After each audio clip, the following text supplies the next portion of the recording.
Vamos abrir a palavra de Deus no livro de Cantares.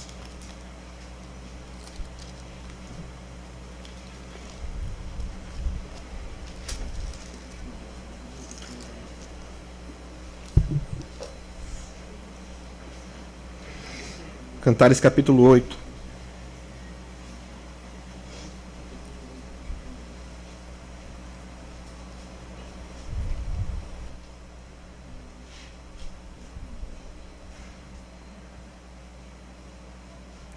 Nós vamos ler todo o capítulo, mas nós vamos nos concentrar nos dois últimos versos, 13 e 14. Cantares capítulo 8. Vamos ler todo o capítulo, mas vamos hoje expor os últimos versos.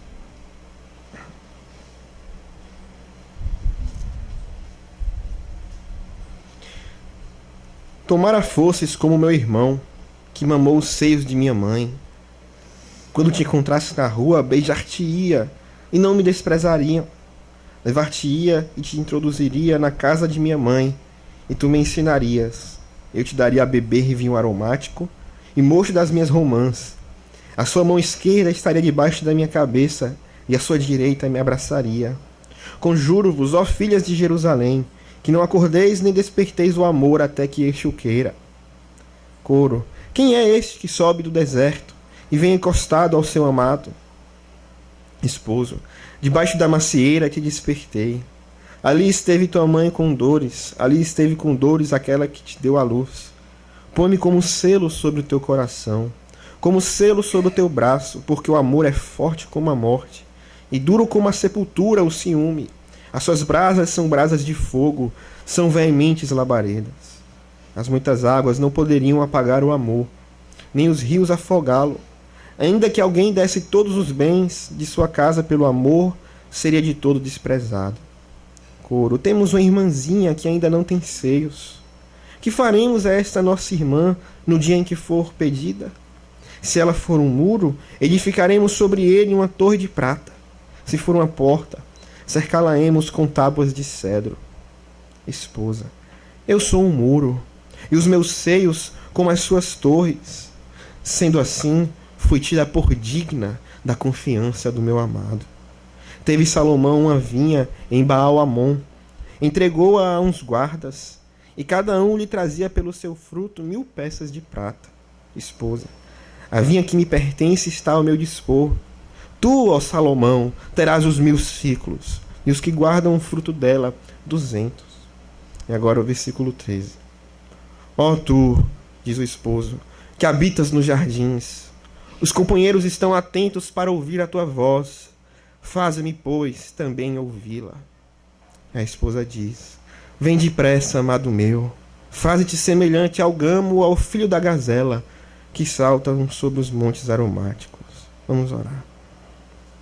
Oh, Senhor, que canção maravilhosa é essa que lemos, que fala do teu amor e o amor da tua igreja. Senhor, nós queremos este amor. Queremos ser para contigo como a tua esposa. Queremos te amar com todo o nosso ser, Senhor, e viver para a tua glória.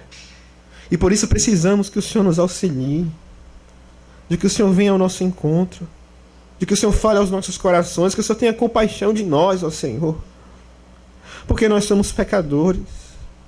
O sol nos manchou, somos morenos, sujos pelos nossos pecados. E por isso não conseguimos te amar como devemos, Senhor, e como tu mereces.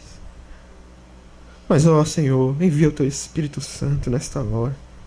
E pela pregação da tua palavra, muda os nossos corações. Purifica-nos de nosso pecado. E faz a tua noiva estar sem rugas perante ti, com um perfeito amor. Completo amor. Vem, Senhor Jesus.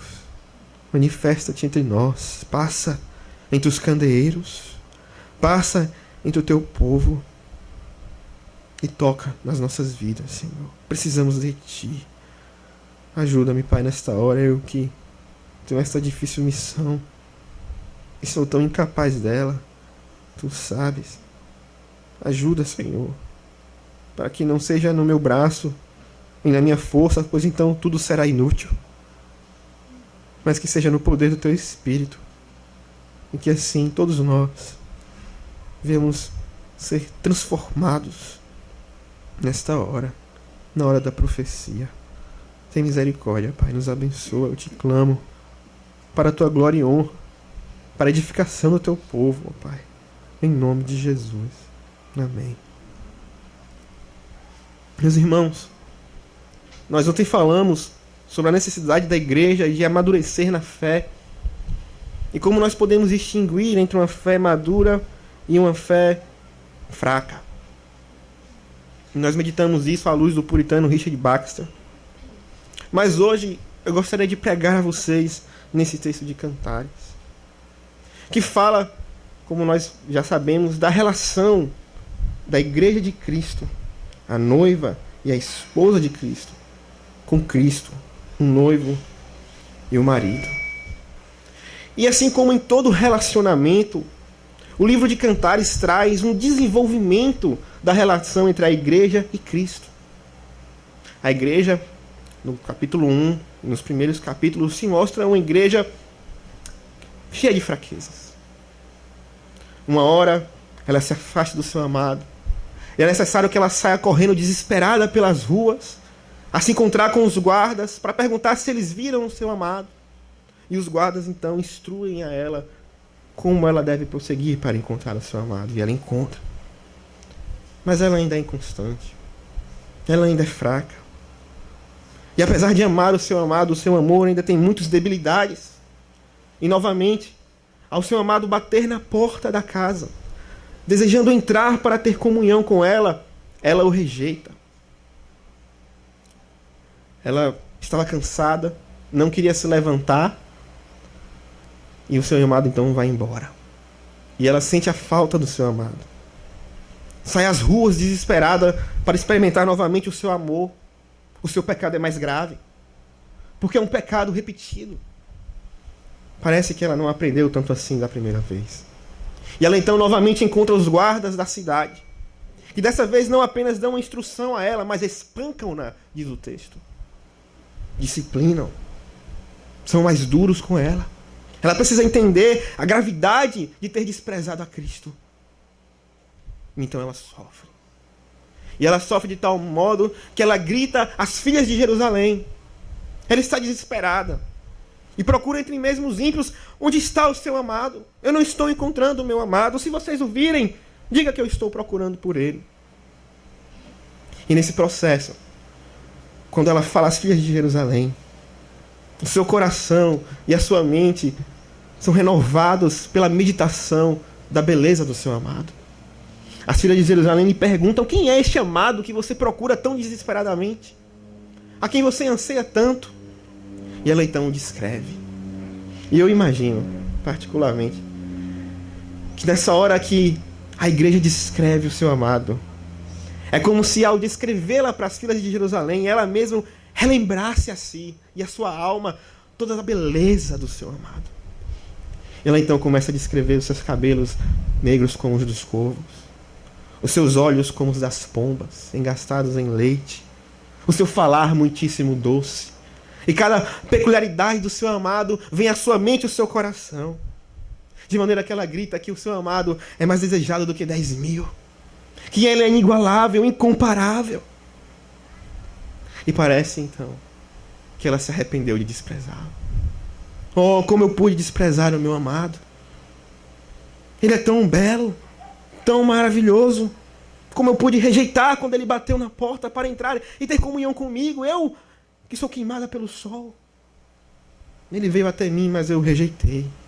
Ele é totalmente desejável. Como eu pude fazer isso? E então o amado retorna. E se encontra novamente com ela. E eles voltam a ter comunhão. Essa história da igreja em Cantares com Cristo é a nossa história. Por diversas vezes nós nos afastamos do Senhor. A caminhada cristã é cheia de altos e baixos. E muitas vezes desprezamos quando Ele bate na porta do nosso coração para cear conosco, para ter comunhão conosco. Mas como crentes verdadeiros, nós também nos levantamos. O provérbio diz que 7 vezes cairá o justo e as 7 ele se levantará. E assim é a caminhada do crente. É movida de perseverança. Ele cai e o Espírito levanta. Ele cai novamente e o Espírito levanta. E cada vez mais ele se fortalece no Senhor. Até que finalmente ele chega num estado de maturidade na fé, onde ele passa a ser um crente mais experimentado. Ele conhece coisas do seu Senhor que não conhecia antes. Ele conhece coisas do seu Senhor que conhecia antes, mas não da maneira aprofundada, experimental que ele agora conhece. As aflições poldam seu caráter. As noites da alma fazem-nos valorizar mais a presença do Senhor. E a vida cristã, então, vai se tornando um deleite cada vez maior. Nós chamamos isso de intimidade. Quando nós temos um relacionamento, seja de qual caráter for, um amigo, uma esposa, filhos com os pais, esse relacionamento não começa em perfeição. Nós conhecemos muito pouco um do outro. E na medida que nós vamos nos relacionando, é como ferro afiando ferro. Os pecados do outro vão sendo uma dificuldade contra você. E você vai aprender a amá-lo e a ser um instrumento de Deus na vida dele, e assim vice-versa. Você vai conhecendo coisas do outro que você não conhecia. Coisas boas, coisas não tão boas. Mas isso tudo faz parte. Faz parte de nos conhecermos melhor, de nos amarmos mais, de termos maior comunhão. Com Cristo é assim também. E nesse texto de Cantares, então, no capítulo 8, nós chegamos ao clímax do relacionamento entre a igreja e Cristo. A igreja agora se encontra num estado de maior maturidade. Ela já aprendeu com seus erros. Ela já sofreu muito por Cristo. E pela graça, então, de Cristo, pela instrumentalidade dos guardas e por todas as demais meios de graça, agora a esposa tem um maior conhecimento do esposo, um maior desejo do esposo, uma maior estima do esposo. Mas isso não é unilateral. O esposo também se apresenta no capítulo 8 com um maior desejo pela esposa, vamos dizer assim. Ele fala coisas da esposa que não haveria antes nos capítulos anteriores. Ele se mostra desejando ela, estimando ela, louvando a ela. E isso é demais interessante. Meus irmãos, versículo 13 desse capítulo, Cristo dá uma voz. E a voz dele é: faze-me, pois, ouvir a tua voz, ó amada. Os companheiros meus estão atentos para ouvir a tua voz, ó tu que habita nos jardins. Faze-me, pois, também ouvi-la. Não é curioso, meus irmãos? Nós estamos falando de Deus. Nós estamos falando de Cristo. E ele está clamando para ouvir a voz da sua esposa. O que você faria se dos altos céus bradasse uma voz agora, como aconteceu muitas vezes no passado, e dissessem: deixe-me ouvir a sua voz, faze-me, pois, ouvir a sua voz, ó amada minha? Eu não tenho dúvidas de que muitos aqui se constrangeriam e não resistiriam e fariam ouvir a sua voz.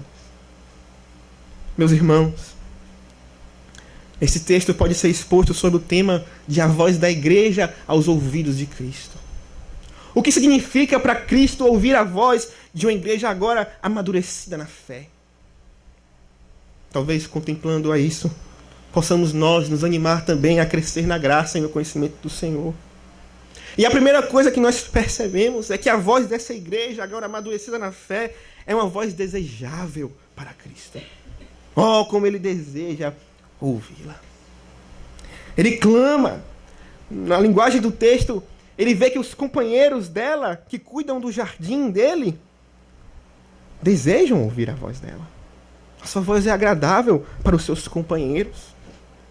E ele assim também deseja.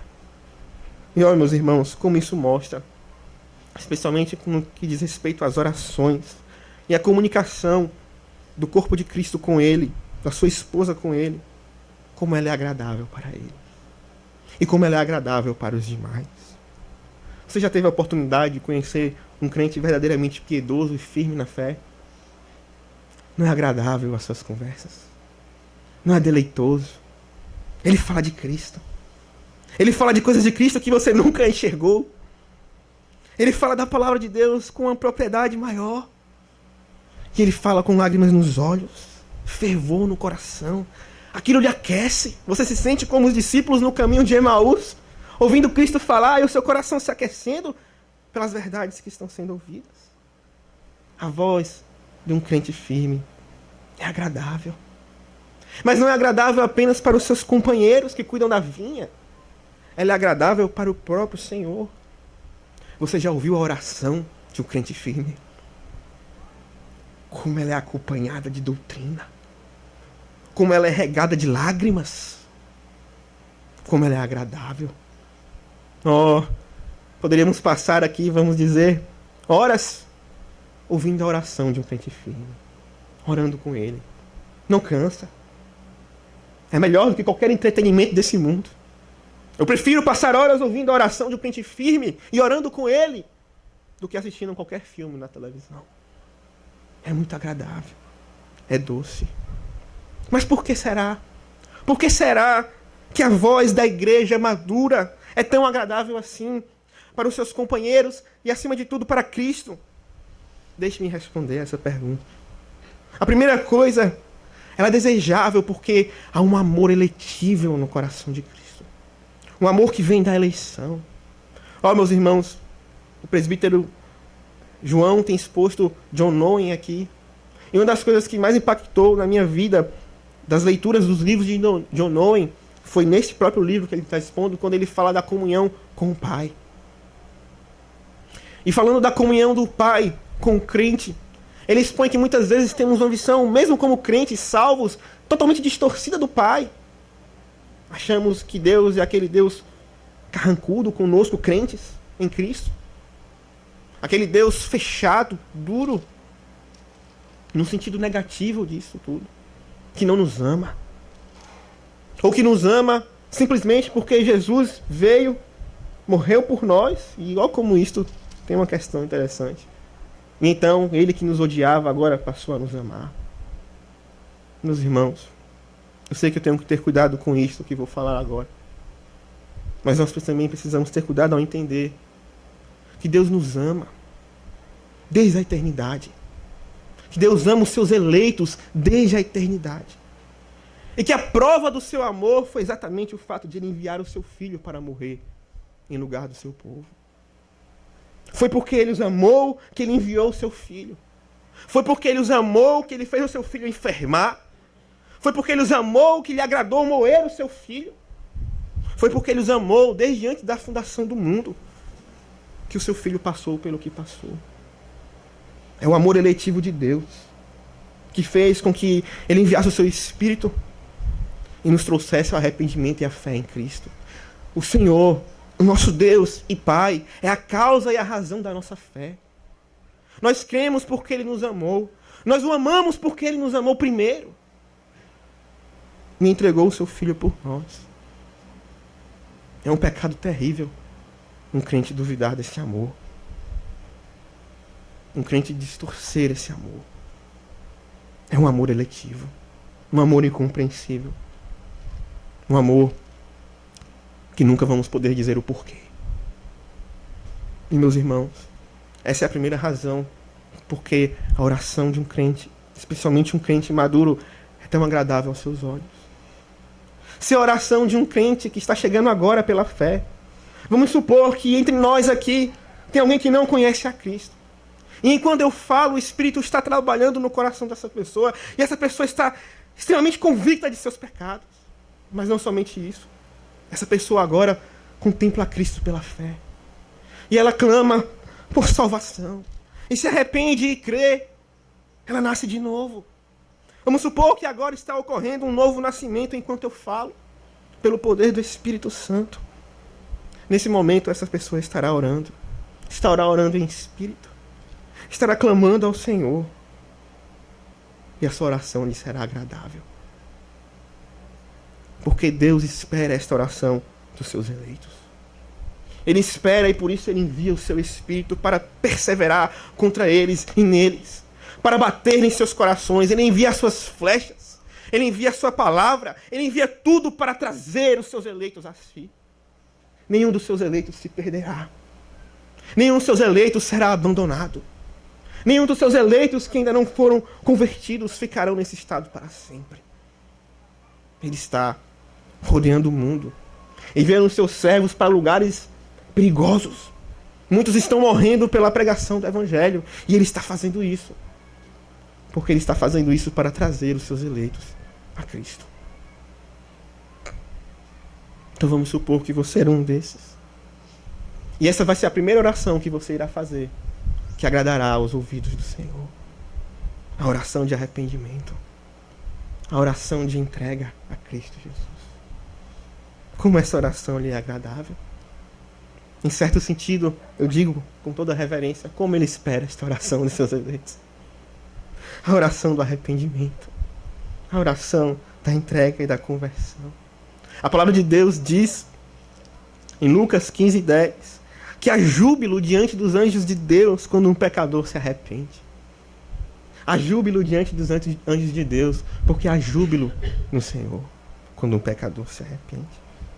Pois se Deus se agrada tanto da oração de um recém-convertido, que viveu até aqui na prática do pecado, entregue a Satanás, entregue a esse mundo, quanto mais ele não se agradará da oração de um que caminha fielmente com ele, por anos e anos, se arrependendo e clamando, e se arrependendo e se entregando a Cristo, dia após dia.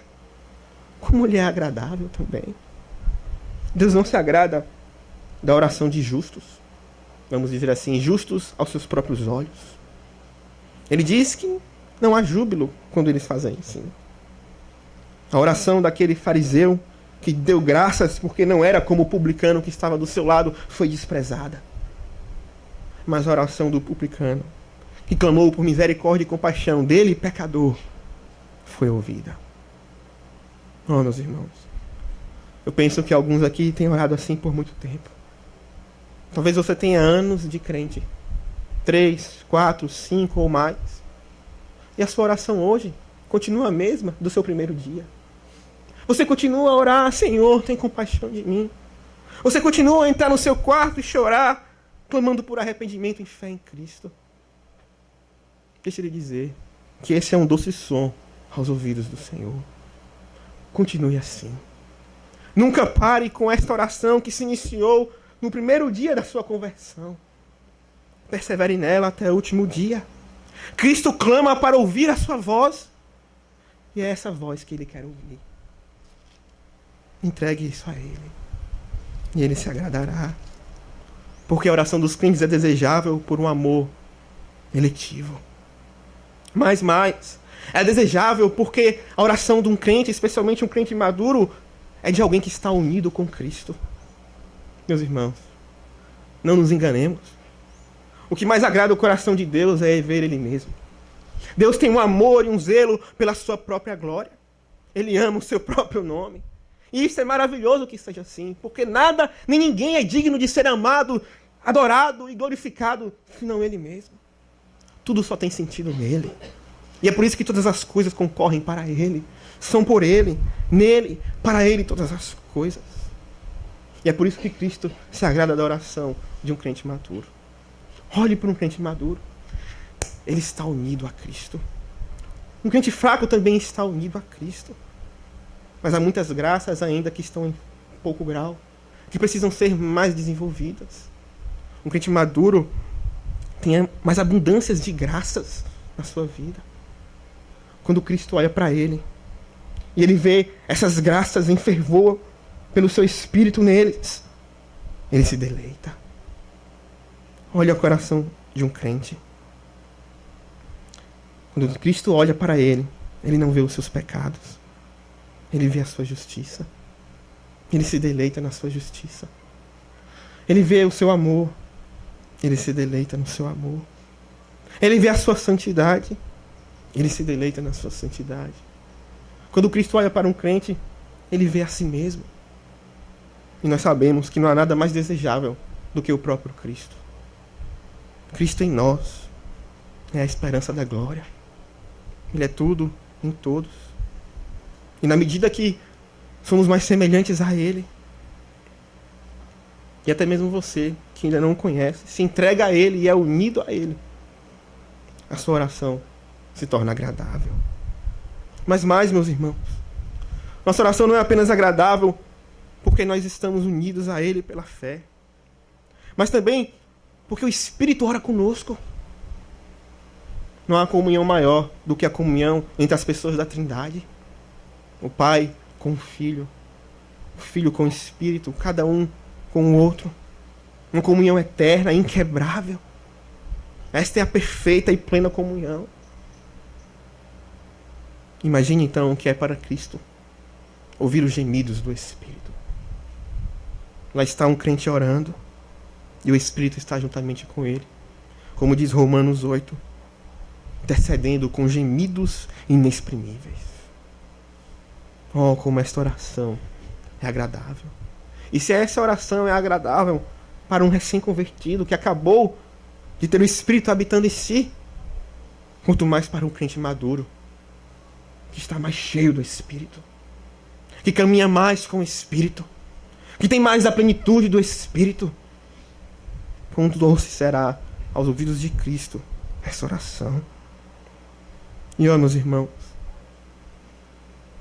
é por isso que precisamos buscar mais essa firmeza na fé, essa maturidade espiritual. Se você é um crente verdadeiro, não há nada que você deseje mais do que agradar ao seu Senhor, não é mesmo? Você não deseja que as suas orações sejam doces a Ele? Não sejam pesadas? Não sejam desagradáveis? Não sejam aquelas orações frias, repetitivas, ritualísticas, feitas apenas por obrigação? Mas aquelas orações doces, entregues, suaves, que fluem, cheias de piedade, reverência, temor. Então você precisa amadurecer na fé. Você deseja ser chamado amigo de Deus? Você não tem noção de quão valor Deus dá aos seus amigos e às suas orações. Eu convido vocês a abrir o livro de Ezequiel no capítulo 14. E esse texto é tão forte que eu quero ler com vocês do versículo 16 a 20.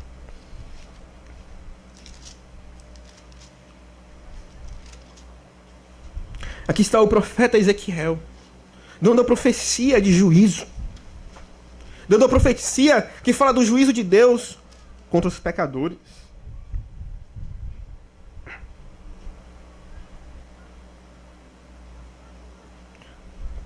E vamos ver então o que ele tem a dizer. Ezequiel 14, 16 a 20 diz: tão certo como eu vivo, diz o Senhor.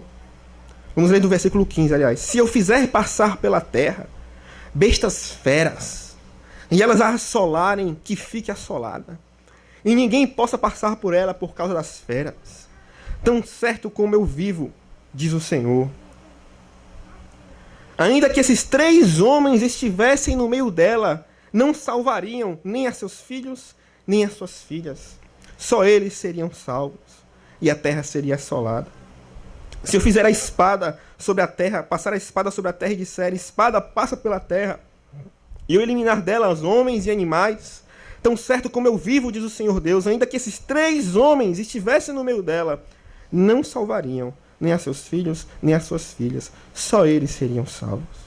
Ou se eu enviar a peste sobre a terra e derramar o meu furor sobre ela com sangue, para eliminar dela homens e animais, tão certo como eu vivo, diz o Senhor Deus, ainda que Noé, Daniel e Jó estivessem no meio dela, não salvariam nem a seu filho, nem a sua filha. Pela justiça, sua justiça, salvariam apenas a sua própria vida. Meus irmãos, este é um texto tremendo. Estamos falando do valor que Deus dá à oração de crentes maduros, especialmente de crentes maduros. E aqui está uma prova disso. O argumento do Senhor é para mostrar a força do seu juízo. A força do pecado exige um juízo severo. Deus não pode deixar impune o inocente. Não importa o que esses inocentes façam. O que esses culpados façam, Ele não os inocentará. E então ele diz um argumento muito forte para convencer o povo. Sabem meus servos, Daniel, Noé e Jó. Vocês conhecem Daniel, Noé e Jó. Servos piedosos, tementes a Deus, maduros na fé, firmes. Deus os tinha em grande estima. São seus amigos. E o argumento é: vocês conhecem eles, não conhecem? São meus amigos íntimos. Eu dou um grande valor a eles, às suas orações, à sua vida. São meus. Mas o meu juízo é tão forte, irrevogável. O pecado destes é tão severo, merece sua punição. Não deixarei o inocente, o culpado, ser inocentado. Que ainda que estes meus amigos tão íntimos, que eu valorizo tanto, orassem e clamassem, e estivessem no meio deles, somente a eles seriam salvos, e não os demais. A argumentação do Senhor é: vejam, mesmo a presença destes, que são meus íntimos, não pouparia o juízo daqueles que estão contra mim. E meus irmãos, muitas vezes as Escrituras usam esse tipo de argumentação. Deus dá valor à oração dos seus justos. Ele os ama. Ele os tem em autoestima. A Bíblia diz em Êxodo capítulo 33 que os outros ficavam à porta da tenda para servir ao Senhor. Mas com Moisés, diz o texto, ele falava face a face. E aí diz: como qualquer fala a seu amigo. E há muitos outros textos assim. Tiago diz que Abraão, pela fé, foi chamado amigo de Deus.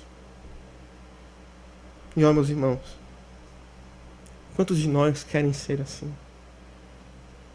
Amigos têm intimidade. Amigos conhecem os interesses e os desejos um do outro. Amigos se aproximam, diferentemente daqueles que não têm essa intimidade. Até mesmo entre os discípulos do Senhor, muitas vezes o Senhor se retirava e não levava a todos. Ele levava João, Pedro, Tiago. Eram mais íntimos dele, mais chegados a ele. E você? Por que você não é assim? Você não deseja ser assim? Então amadureça na fé. Busque uma fé firme, sólida. Busque maior santidade, maior intimidade. Busca que Cristo cresça mais em você e você diminua. Busca morrer mais para este mundo, para o pecado. Busque ser mais cheio do Espírito Santo. E pode ter certeza que essas orações em Cristo se tornarão cada vez mais agradáveis aos seus ouvidos. Mas, meus irmãos, a oração de um crente não é apenas uma voz desejável aos ouvidos de Cristo. Ela também é uma voz obediente. O texto diz que ele clama aquela que habita nos jardins. E o contexto do capítulo mostra que um jardim foi entregue a ela para que ela tomasse conta. E que ela então desse a paga a Salomão, que aqui é o tipo de Cristo. Ela deveria tomar conta do jardim, cuidar dele, e então dar as mil peças para Salomão. E, meus irmãos, o jardim fala então das responsabilidades que nós temos como crentes e como igreja. Nós não estamos aqui à toa, nós não estamos aqui para nada, nós estamos aqui com responsabilidades. Você, como crente, tem uma responsabilidade com a igreja. A igreja do Senhor é o seu jardim. Você tem cuidado dela para o Senhor? Você tem servido a ela? Cuidar do jardim é o símbolo da obediência e do cumprimento de um cristão com as suas responsabilidades para com a igreja, para com o mundo, para consigo mesmo. Todas essas responsabilidades representam um jardim. E é por isso que Cristo queria tanto ouvir a voz daquela que repousava no jardim. Ela repousava no jardim. Ela estava sempre lá, atenciosa, diligente. Não queria que nada desse errado. Dispunha as suas servas de maneira diligente e ordenada para que todas as árvores estivessem devidamente no seu cuidado, para que a grama estivesse aparada, para que as flores brotassem e um animal passasse e pisasse por ela. Era uma trabalhadora fiel, diligente, cuidando do jardim do Senhor para ele. Meus irmãos, a verdade é que a maturidade na fé nos leva a uma maior diligência para com as nossas responsabilidades como cristãos. Você quer ver se um crente não está muito bem? Ele não está cuidando do jardim. Ele não está envolvido na igreja. Ele não está tendo uma vida com o Senhor em secreto. Ele não está evangelizando e pregando Cristo ao mundo. Ele está fora das suas responsabilidades. Ele está em grande perigo por isso. Davi caiu e olhou para a nudez de Betseba quando estava ocioso do seu trabalho. Ele era um rei do Senhor, um rei do povo de Deus. Ele deveria ir para as batalhas. Mas em vez disso, ele estava em casa, negligenciando o seu dever. Como Satanás sonda tais pessoas. Como Satanás procura aqueles crentes que estão ociosos. Aqueles crentes que estão negligentes com os deveres. Aqueles crentes que não estão repousando no jardim. E como ele os traga. Como ele os traga. Um crente maduro é um crente que repousa no jardim. E é por isso que a sua oração é tão deleitável aos olhos do Senhor, aos ouvidos do Senhor.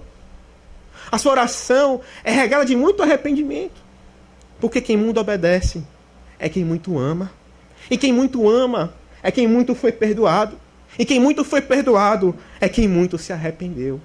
E o Senhor ama a oração do quebrantado e do contrito. Oh, meus irmãos, como vocês estão em relação a isso? Será que vocês se arrependem tanto assim? Quem se arrepende tanto assim é perdoado. O Senhor perdoa.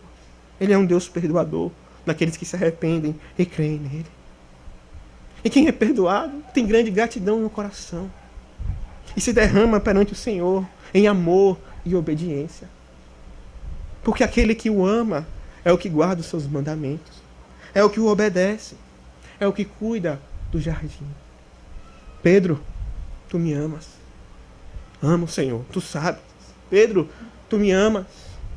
Amo, Senhor, tu sabes. Pedro, tu me amas. Amo, Senhor, tu sabes que eu te amo. Então apacenta as minhas ovelhas. Cuida do meu jardim. Você está cuidando do jardim do Senhor. Você entende o quanto Deus ama aqueles crentes obedientes? Aqueles crentes responsáveis? Aqueles crentes cheios de serviço e amor? Você está cuidando do seu coração? Você é diligente na oração secreta? Ou facilmente você a despreza por uma razão ou outra? Meus irmãos, nós estamos no acampamento e isso é muito bom. É muito bom estarmos em comunhão. É muito bom orarmos juntos, acordarmos cedo, falarmos juntos das coisas do Senhor. Mas cuidado, para nesse momento a sua carne não desprezar a oração em secreto. E o cuidado com o seu próprio coração com essa desculpa. Ore. Vá para um lugar em secreto nessa região. Não deixe de fazer isso. Porque você está aqui. Busque ao Senhor. Cuide do seu próprio jardim. Mas também sirva a igreja. Esteja presente no corpo. Edificando um ao outro, chorando com os que choram, se alegrando com os que se alegram. Compartilhando da fé, ouvindo os irmãos, encorajando uns aos outros. Cuide do jardim do Senhor, que é a igreja. Repouse nela. Seja um crente, um ditado popular, rato de igreja. Enfurnado. Vivendo dia após dia. Amando a casa do Senhor. Mas também cuide da sua família. Nós temos uma responsabilidade para com os nossos lares e como falhamos nela. Falhamos com os nossos pais, especialmente esposas falham com seus maridos, maridos com as suas esposas, pais com os filhos. Quando fazemos isso, não estamos cuidando do jardim que o Senhor nos deu. Precisamos edificar a nossa casa, liderar a nossa família em amor como maridos, esposas submeterem em obediência aos seus maridos. Fazendo isso, estamos cuidando do jardim do Senhor. A oração do crente, meus irmãos, deve ser a oração do Pai Nosso que vem ao teu reino. Crente deve servir. Crente deve cuidar, crente deve trabalhar. Desde Adão foi assim e assim o será para sempre. E é por isso que a voz de crente maduro é tão adorável aos ouvidos do Senhor. Olhe para um crente maduro e o que ele está fazendo? Ele está trabalhando na seara do Senhor. Está cuidando do seu coração. Ele é diligente em oração. Ele estuda as Escrituras com fervor. Está cuidando do povo de Deus. Ele liga para o irmão, ele visita, ele está sempre atento. Meu irmão, o que eu posso ajudar? O que você precisa? O que eu posso fazer? Vamos orar juntos? Ele não é alguém isolado e egoísta. Olhe para um crente maduro e veja a sua família. Oh, como ela denuncia crentes maduros. É uma família bem regrada, disciplinada nos caminhos do Senhor, cheia de alegria e felicidade. Porque bem-aventurado, diz o Salmo, é a família que é assim. Ele descreve essa família, descreve o marido, descreve a esposa, descreve os filhos. E ele os chama de bem-aventurados. Lê o Salmo 128. Sua família é assim. É a família de um crente que repousa no seu jardim. E meus irmãos, como precisamos estar atentos a isso. Precisamos ter uma voz de obediência por Cristo, de obediência que cuida, de obediência que serve, uma obediência que é revelada nas nossas obras, claramente. Isso glorifica a Deus, isso agrada. E é por isso que Ele quer ouvir a voz da sua igreja. Ela é uma voz de alguém que repousa no jardim, de alguém que é obediente. Mas além disso, meus irmãos, em terceiro lugar, a voz da igreja aos ouvidos de Cristo é uma voz que não para, é incessante. A palavra no original desse texto, ela traz duas coisas que talvez não percebemos na nossa tradução. Uma é que ele deseja muito ouvi-la. E a outra é que ele deseja ouvi-la de contínuo, sem parar, sem cessar. O desejo de Cristo não cessa pela voz do seu povo. Você pode enjoar de orar. Você pode se cansar de orar. A oração pode ser um fardo para você, mas ela não é para o seu Senhor. Ele deseja que você ore. Ele deseja isso o tempo todo. Ele quer ouvir a sua voz. Ele quer ter comunhão com você. Ele lhe comprou para si mesmo. Não irá querer desfrutar daquilo que ele comprou com seu próprio sangue. Você olha para um trabalhador honesto e você vê o quanto ele sua, se esforça, trabalha pela sua família. Então ele chega em casa para jantar com sua esposa e seus filhos, para fazerem um culto doméstico, e a sua esposa o despreza. Ela não quer jantar com ele. Ela não quer estar na sua presença. No final de semana ela quer sair com as amigas e deixar ele de lado. Quão triste é para este homem honesto e justo. Mas muito mais, meus irmãos, fez o Senhor por nós. Ele não somente trabalha para prover as nossas necessidades físicas como um trabalhador comum faz, mas ele deu a sua própria vida. Derramou seu sangue. Foi humilhado até o inferno. Humilhado até o mais vil degrau.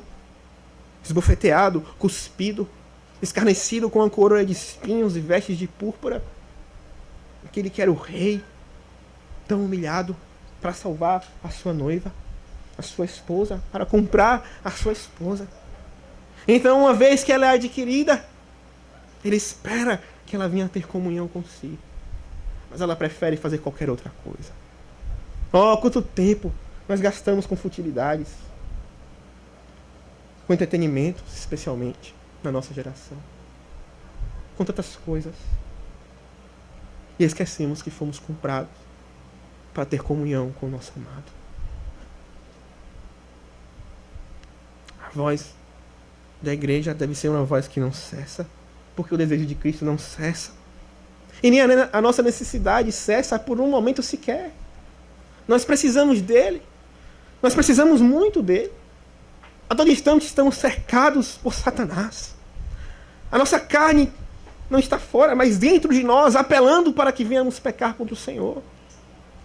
Tudo neste mundo conspira pela nossa queda, para que nós não cheguemos até a Nova Jerusalém, para que nós venhamos desonrar a Cristo, quebrar os nossos votos e servir ao mundo e a Satanás. Parece que não estamos atentos a isso.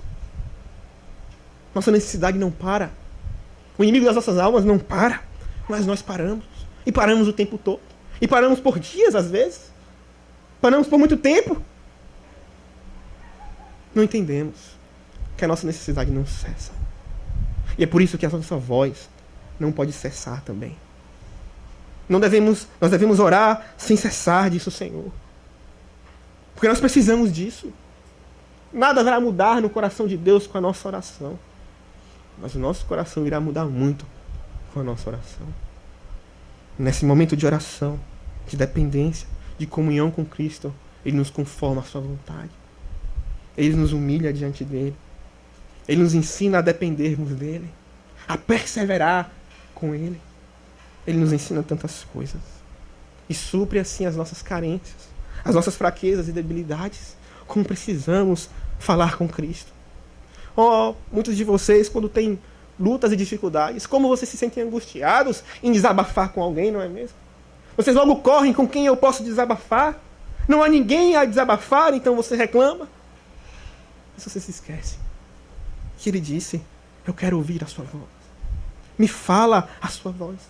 Fala comigo. Diga. Desabafe. Encontre os seus problemas. Encontre os seus temores. Como Cristo quer atender às necessidades da sua esposa. Ele é o perfeito varão, o perfeito marido, que não desamparará jamais. Mas você entende isso? Você entende que Ele é perfeito assim? Você entende que Ele pode suprir todas as suas necessidades? Então você irá orar sem cessar. Porque Ele não cessa de desejar a sua oração. Um crente maduro entende isso. E é por isso que muitas vezes ele é um pouco, entre aspas, isolado dos demais. Um crente maduro ora. Ele tem prazer na privacidade com Cristo. Como uma esposa tem prazer na privacidade com o seu marido. Tem momentos que até os seus filhos atrapalham um pouco. Ela deseja que os seus filhos, alguém tome conta. Talvez que eles durmam. Porque ela ter um momento de intimidade com o seu marido. Poder conversar coisas com ele que não poderá na frente do seu filho. Trocar carinhos, amor, palavras de amor e de afeto. Como uma esposa quer isso? Meus irmãos, com Cristo, de maneira equivalente, semelhante, devemos fazer o mesmo. Devemos desejá-lo assim. E assim orar, sem cessar. A voz de uma esposa experimentada, ela não cessa de clamar pelo seu amado. Ela já experimentou muitas dificuldades sem ele. Ela sabe como é duro perdê-lo por um momento sequer. Ela sabe como é difícil suportar o deserto sem o seu acompanhamento. Ela entende que ela precisa dele. E é por isso que ela se entrega tanto e tanto. É uma voz que não cessa. Aos ouvidos de Cristo, a voz de um crente, especialmente de um crente maduro, é uma voz que não cessa. Mas por último, meus irmãos, e aqui eu irei encerrar. Em quarto lugar, a voz de uma igreja, a voz de um crente maduro aos ouvidos de Cristo é, sobretudo, uma voz apaixonada. É isso que a esposa diz. Ele clama: me diga a sua voz, tu que habita nos jardins. Todos os companheiros estão atentos para ouvi-la, agora eu quero ouvi-la também. Diga-me. Então ela diz: vem depressa, amado meu. Faze-te semelhante ao gamo ou ao filho da gazela que salta sobre os montes aromáticos. É uma voz apaixonada. Ela podia pedir tantas coisas, não é verdade? Falar tantas coisas para o seu amado. Mas a sua voz é que ele venha e venha depressa. O seu desejo é para o seu amado. O seu desejo maior é revê-lo, estar com ele, estar na tua presença, aos seus pés, ouvindo a sua voz, deleitando-se na comunhão com ele. Meus irmãos, crentes maduros não cansam, não param um dia sequer de pensar na volta de Cristo. Eles não param. Eles desejam o tempo todo estar com Ele. Aqui na terra, a sua luta é para ter comunhão incessante com Ele.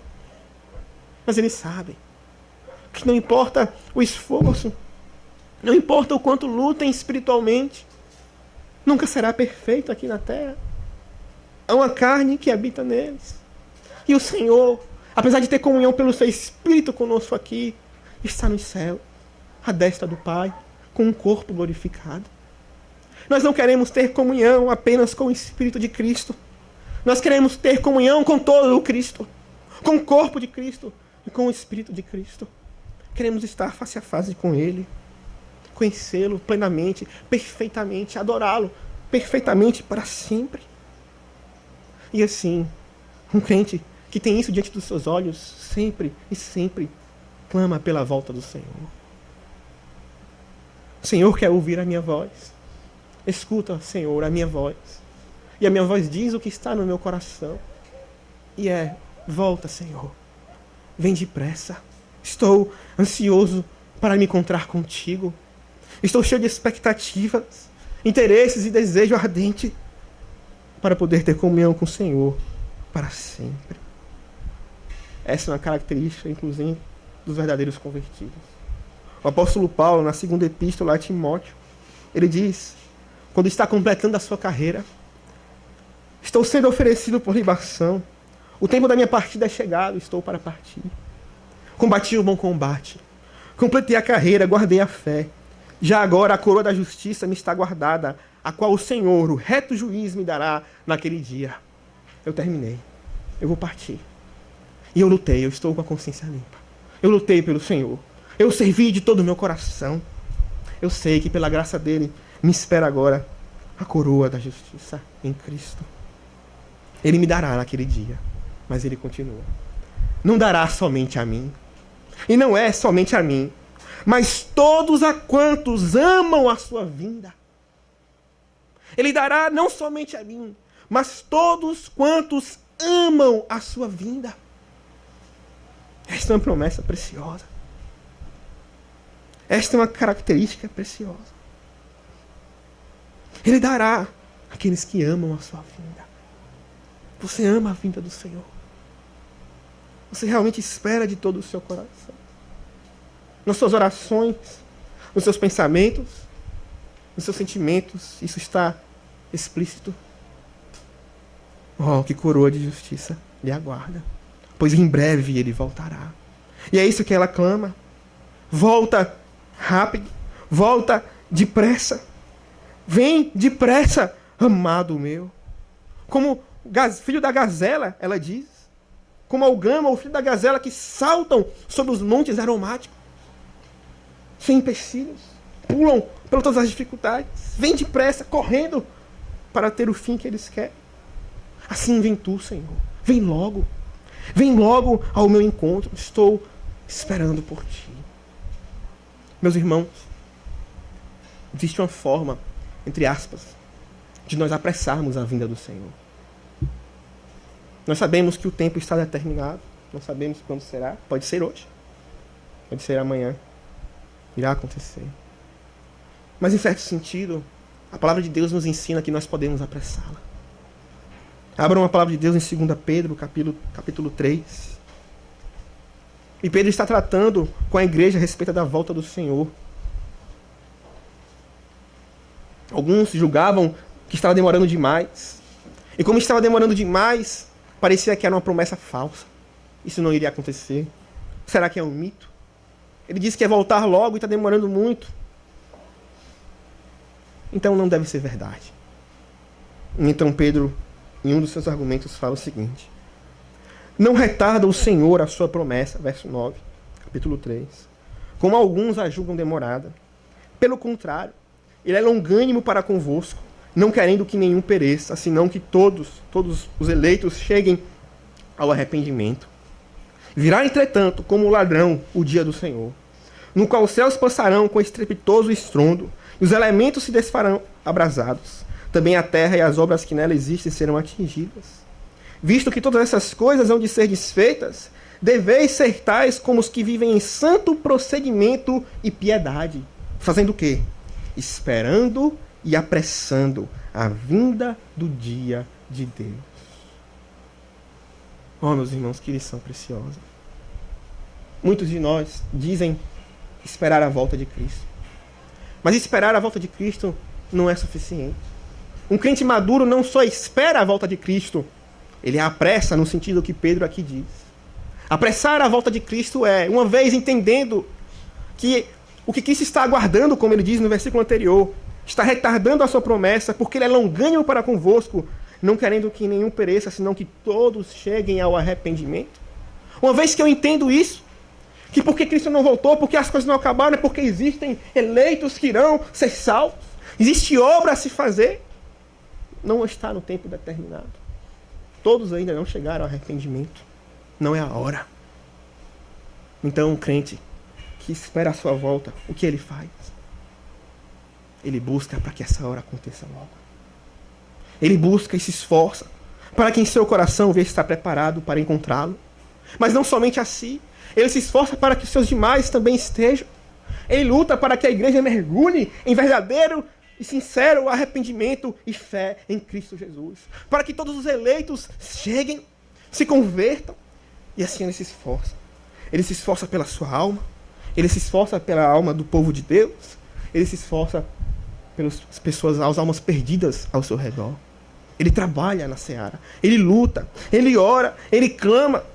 Ele busca viver uma vida em santo procedimento e piedade. Esperando e apressando a vinda de Deus. Você está fazendo isso, meu irmão? Você está esperando e apressando a vinda de Deus, vivendo em santo procedimento e piedade? Você está lutando para que todos cheguem ao arrependimento? E para que assim ele volte logo? Você está batalhando para que, se dependesse de você, ele estivesse aqui hoje? Oh, meus irmãos, a igreja disse: vem depressa, amado meu. Ela tinha pressa, porque ela o amava muito. E assim, isso mostra que a voz da igreja aos ouvidos de Cristo é sobretudo uma voz apaixonada. Uma voz que diz, como diz nos capítulos anteriores, que a morte é forte como a sepultura. E assim também o ciúme. E que ela o ama, de maneira que está desfalecida de amor. Você já amou alguém assim? De que você não consegue ficar uma hora sem se comunicar com aquela pessoa? Alguns aqui têm o seu amado à distância, não podem estar com ele agora. Talvez pais, talvez namorados, noivos. E sentem muita falta, não é mesmo? Se estivesse ao seu alcance, você estaria com ele exatamente agora.